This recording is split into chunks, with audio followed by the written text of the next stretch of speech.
from Shop Direct, and Matthew Briers, CEO of Aeriandi. Welcome.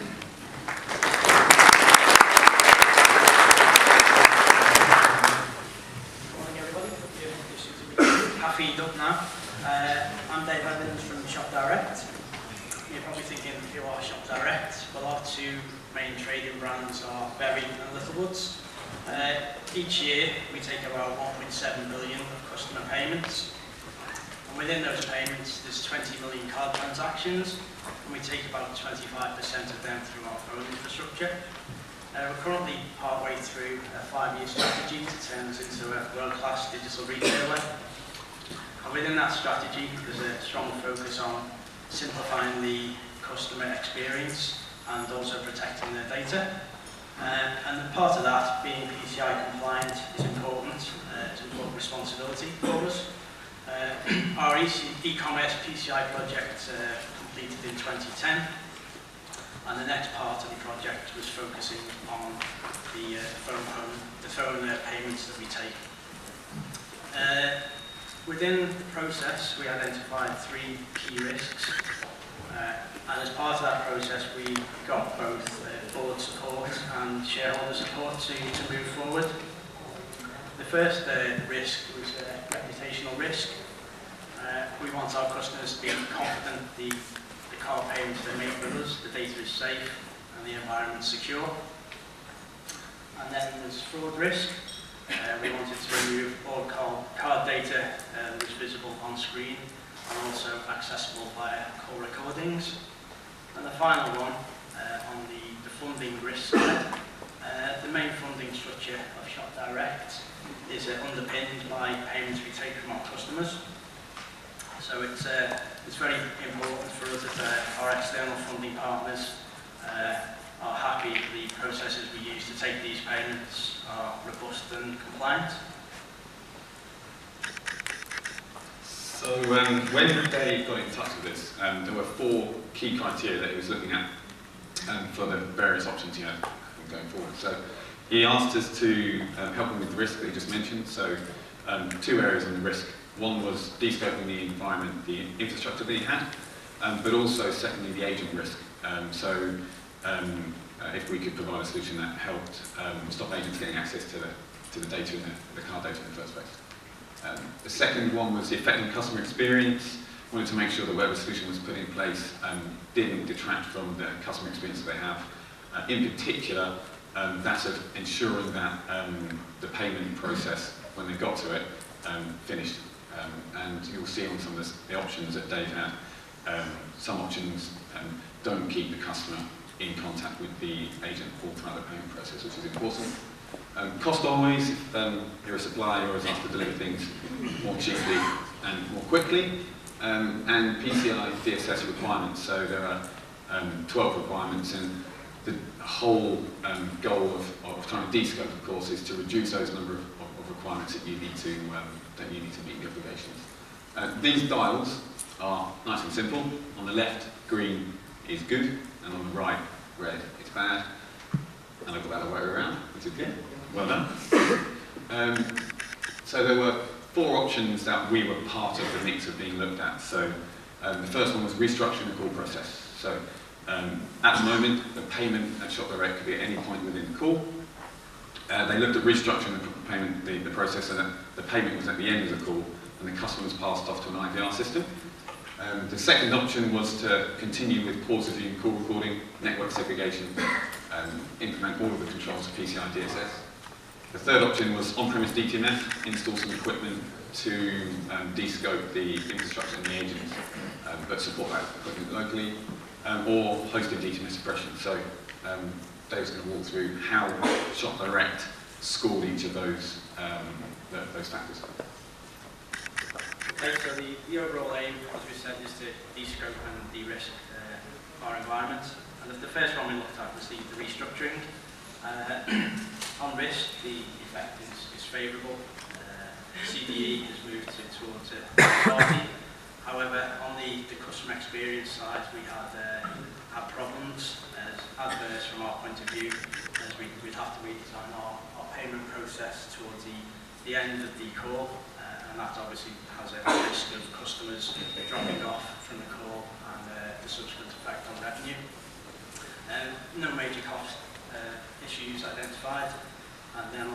PCI obligations, they are reduced because you're moving your CDE towards third parties. Then on the network segmentation, we'll pause and resume. The risk is still there, it's high. CDE is still in Shop Direct's environment. Card details aren't recorded, but they can still be heard by our agents. And we'd also experienced some historical issues with pause resume, resulting from changes we've made to our IT infrastructure. From a customer perspective, no major changes to their experience. And on the cost side, again, there's a significant network restructure needed and the associated costs that go with that. And then the PCI obligations, there's no reduction as there's no third party involvement, it's all still within the Shop Direct environment.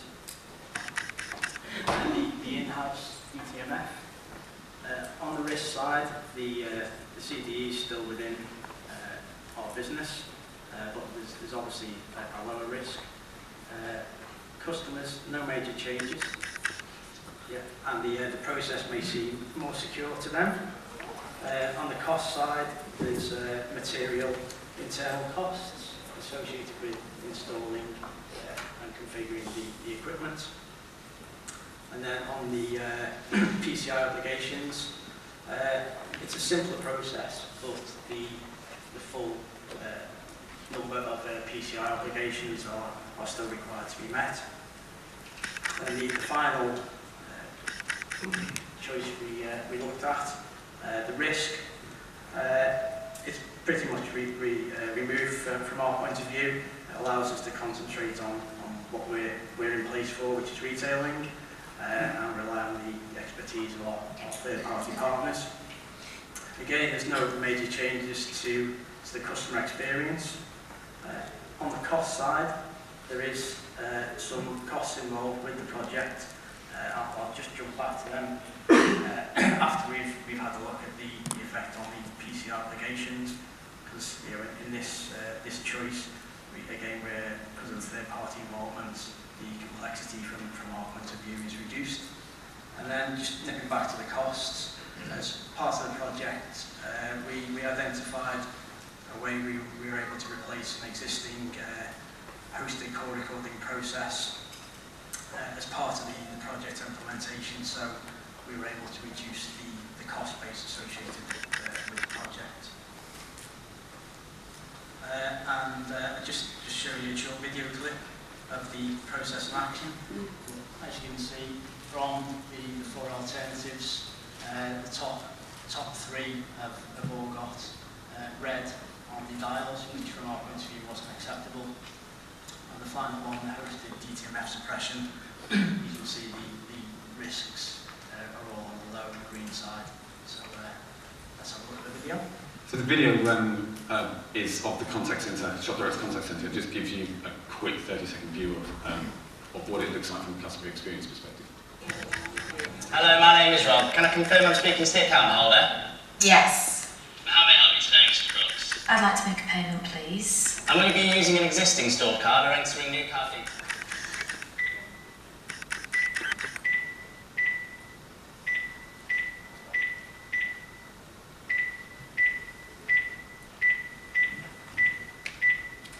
Okay, that's done. Thank you. That's a Visa Delta card. Yeah.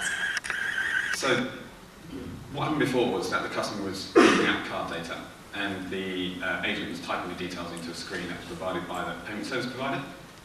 And I'll show you a diagram later on about just how at a high level how the infrastructure works. But the customer now uses the keypad to enter the data in.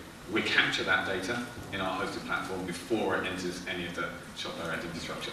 And that's how we're able to de-scope their infrastructure. The agents, as you saw, only see asterisks coming from the screen. They only hear a constant tone in the ear as well, which means that the local call recorder is also de-scoped. I was actually surprised when Shop Direct went live and they said it was 3 seconds quicker on average for the process, so actually sped up the payment process as opposed to introduced a delay, which I was surprised at.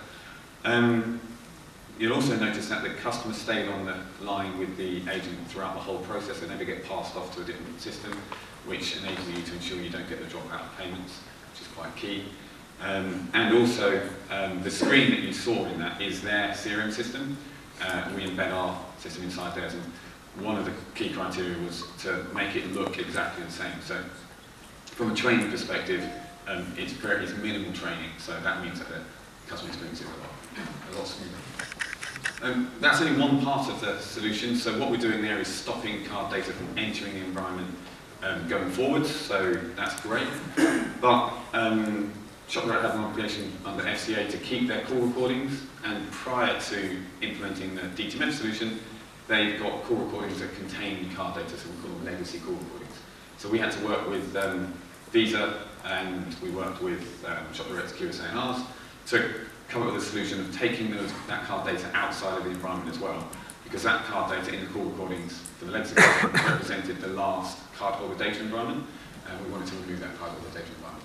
And as Dave said earlier, we also turned on, because the calls are going through our platform on the way to the ShopDirect infrastructure, we could just turn on call recording, which is an extra added benefit of cost saving.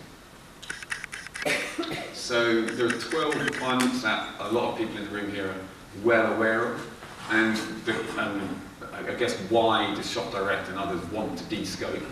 It's so that they don't have to worry about requirements 1 to 11, and they can outsource that to suppliers like ourselves. We worry about that, leaving Dave's team just to make sure that essentially we are doing what we say we will, and that the scope's covered, which represents a bit of a cost saving, reduction in lead time, etc. So, which is good. Okay. On the customer benefits side, the customers are happy now. They see the transactions as being secure when we've spoken to them. We've had very positive feedback from them since we've gone live, and it's quite key for us is there's been no adverse impact on other IT projects we've been implementing to improve the customer experience, and there's been no impact on trading.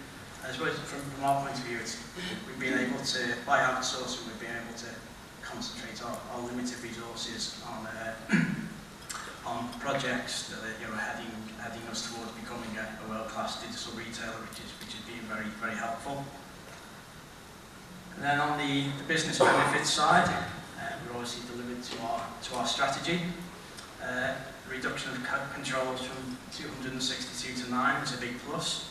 It resulted in internal savings as well as savings on the QSA side. By reducing the risk involved, we've had a positive assessment from our merchant acquirer, which helps as well. And there's been cost and time saving resulting from the implementation of the project. The alternative we went with was around about 40–50% cheaper than some of the other options we considered. We had capex savings coming out of the project, and also operational savings, which we're anticipating continuing for the next 5 years. And as Matthew said, one of the key benefits, which was with a bonus really, that the call time reduced by 3 seconds across all call volumes that we have. And the nice shiny rewards bit. So in June this year, we were happy to receive the Retailer Week Award for Payment Project of the Year, following the implementation of this leading edge solution. And from our point of view, this was the ultimate acknowledgement from our peers, the PCI journey that we commenced on. I suppose the only apology I'll give today is if any of you were there that night and you had to witness me and Matthew dancing, then sorry for that. It was good. It was good. And that really was really good, because obviously it was other people who are in the same group, retail group, who said it was good. And I think that the key, when we spoke to people and said, why did they give ShopDirect the award, it was because they'd got to the point of de-scoping the maximum amount that they possibly could, which was quite key. So a really high level, what does it look like before and after, because we often get questions about, does the call get split after, during, the middle of the call, at the payment point. So I'll just give you a quick high level view of it. So Shop Direct have they outsource it, as he said, so that they can focus on being a retailer. They outsource their telcos, Vodafone, obviously was previously Cable & Wireless Worldwide. They outsource the telephony environment to Vodafone. They outsource contact centre to Serco, both in the UK and South Africa. And they outsource the payment service provision is done through Optimal Payments. So before, customers would speak out the card data and they would then type it into a payment page which is hosted by Optimal Payments, and the calls would be recorded, had pauses in, but due to implementation, I think he said that sometimes that was less than ideal, so calls were being recorded with card data. And all of the 5 contact centres and all of the infrastructure was both in scope and it wasn't compliant before they completed the journey. What we do is we integrate at the telco level and we relay the call through our platform prior to that call then hitting the Shop Direct infrastructure and contact centres. And that allows us to capture the card data as its input as DTMF, as the buttons when you hear them when they press it on the keypad. And we can capture it and stop it from continuing on into the contact centre infrastructure. So both the call recording infrastructure is descoped, but also the agent from a risk perspective, which is one of the key ones, the agent doesn't see or type in any details. We then host the payment page that you saw in the video on behalf of Optimal, essentially. And we capture the details, and we then pass all the payment details onto Optimal to take the payment. And that allows us to then control the screen, show the asterisks in real time as the customer's pressing details, and also we can inject the beep that you heard because we've got the call going to the platform. And the added benefit was that we could obviously call record as well. And that meant that the 5 sites were now compliant because they were de-scoped. They didn't have to worry about card data inside their environment. Apart from the legacy call recordings, which were the last CDE, so the last place they were storing card data inside their environment. And what we do is we came on site with an appliance, we encrypt those call recordings, and we store those call recordings in our environment essentially. And we look after all of the 11 other requirements, apart from 12 obviously. We look after all the controls around those call recordings so that Shop Direct don't have to. And then that means that they're left in this position of not having any CDE, which is good. And that's what we did. Does anyone have any questions for us? So we've managed to finish a couple of minutes early. Any questions? Yeah.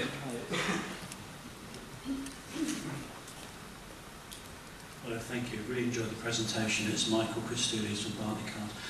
What happens when, for one reason or another, calls drop out? How are they handled, please? Exception process. Yes. Yeah. So, I'm an old man. I'm fumbling on my phone. How do you deal with me? So there are, technically, from our perspective, there are 2 options for exceptions process. There's one option which is to fall back to a speech recognition instead of DTMF entering of the card data. And the second option is to enable an exception process for spoken word card data, which is a controlled environment where we can then implement pause-assume on that call. I don't have the details of it, but I think Shop Direct went down a route of going through an exceptions process that they signed up with their QSA. Yeah. So I think they've done the spoken word process where the QSA is signed off with their acquiring bank, which is WorldPay, a process that they're happy with. We've also got a second piece, which is what happens, the next question we get asked is what happens if for some reason our platform fails and you can't take DTMF payments anymore, which is aligned with what you just asked. And what we do there is, again, it's the acquiring bank and the QSA signing off a process for DR whereby Shop Direct can fail back to spoken word card payments. And they can do that at the press of a button through internal sign-off, obviously. And then we can take those call recordings that now contain card data into our legacy solution. But each of those environments is specific to both your customers, i.e. what's the demographic of your customer, and also your QSA and your acquiring bank. All right, well, thank you very much, Dave and Matthew. Thank you very much.